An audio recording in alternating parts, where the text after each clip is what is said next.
এখন এই যে ক্যাপসিকাম কাটছি, তাড়াহুড়া আছে না? কেন তাড়াহুড়া কেন? এই যে রান্না করবো, স্নান করবো, এখন রান্না নিয়ে ক্যাপসিকাম কাটলাম। ও রান্না শুরু করে দিয়েছো? হ্যাঁ। এই যে তোমার আজকে এই মাছটা রান্না করছি আমি, ক্যাপসিকাম আর একটু ওই যে কালিয়া খাবে বললো বরমশাই, তার জন্য একটু পেঁয়াজ গ্রেট করে দিয়েছি, আর লঙ্কা ঢুকো আছে, টমেটো আছে, আর ফোড়নে আছে কালো জিরা। ঠিক আছে, এই এখন দিয়ে দিচ্ছি এর ভেতরে ক্যাপসিকাম। আমি তো শর্টে সাচ্ছি, ঠিক আছে?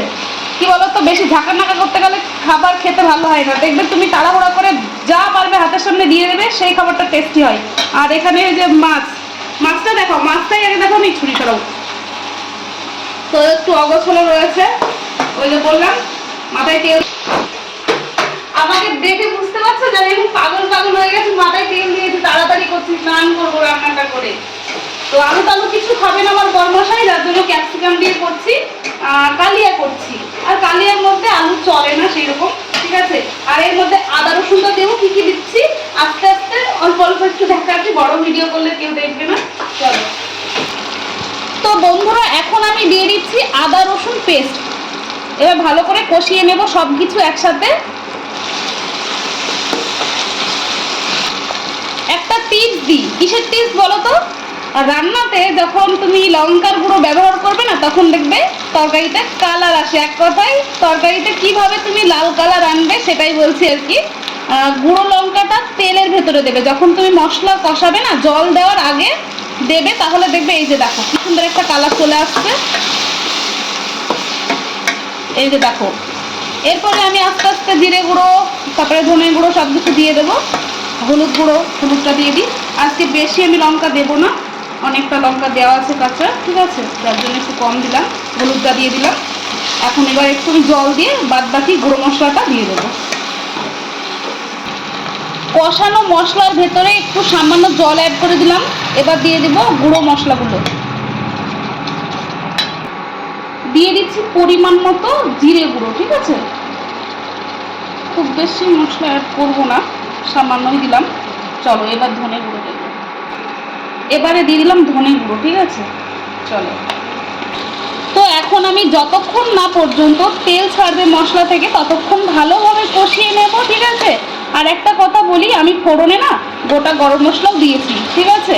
তো ক্যাপসিকাম দিয়ে এই প্রথম আমি রান্না করছি, খেয়েছি কিন্তু এই প্রথম আমি রান্না করছি, ঠিক আছে? একটু এক্সাইটেড আছি। এই যে দেখো কালারটা কত সুন্দর আছে। তো সবাইকে আমি বলে দিলাম, যদি কেউ তরকারিতে কালার করতে চাও, তাহলে তেলের ভেতরে লঙ্কা গুঁড়ো দেবে, দেখবে সুন্দর কালার চলে আসে। তরকারির টেস্ট দ্বিগুণ করার জন্য এখন আমি চিনি অ্যাড করছি। চিনিটা অপশনাল, যারা পছন্দ করো তারা দেবে, আর যারা করো না তারা দেবে না। তো এখন আরেকটু ভালোভাবে কষিয়ে নেবো, দিয়ে জল দিয়ে দেবো। দেখো তেলটা প্রায় ছেড়েই এসেছে, আমি এখন জল দিয়ে দেবো। বন্ধুরা, আমি যখন তেলটা কড়াইয়ে দিয়েছিলাম তখন আমি লবণ দিয়েছি, তারপরেও মশলা কষানোর সময় দিয়েছি, এখন আবার সামান্য দিয়ে দিচ্ছি।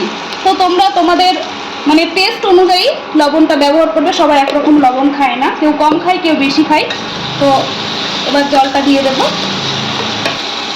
এখন দিয়ে দিচ্ছি জল, পরিমাণ মতো দেবো, আমার যতটা গ্রেভি লাগবে ততটাই আমি দেবো। আর মাছটা একটু যেন মানে রসা রসা হয় সেই রকম অনুযায়ী দিচ্ছি, যাতে করে মাছটা নরম হয় এক কথায়। এখন বলক আসবে, তারপরে মাছটা ছেড়ে দেবো। দেখো বন্ধুরা, তরকারিটা ফুটে উঠেছে, এখন আমি মাছ ছেড়ে দিচ্ছি। আমরা যতটা খাবো ততটা দিচ্ছি, আর একটু রেখে দেব।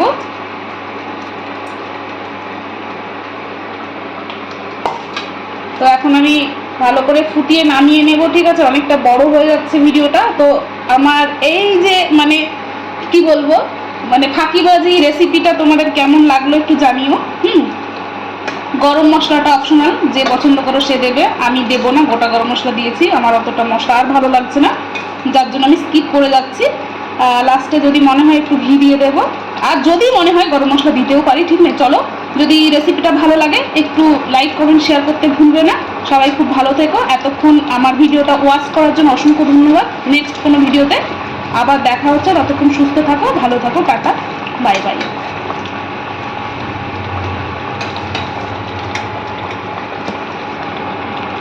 দেখো কি তেল ভেসেছে জাস্ট, আর কালারটা দেখো কি দুর্দান্ত।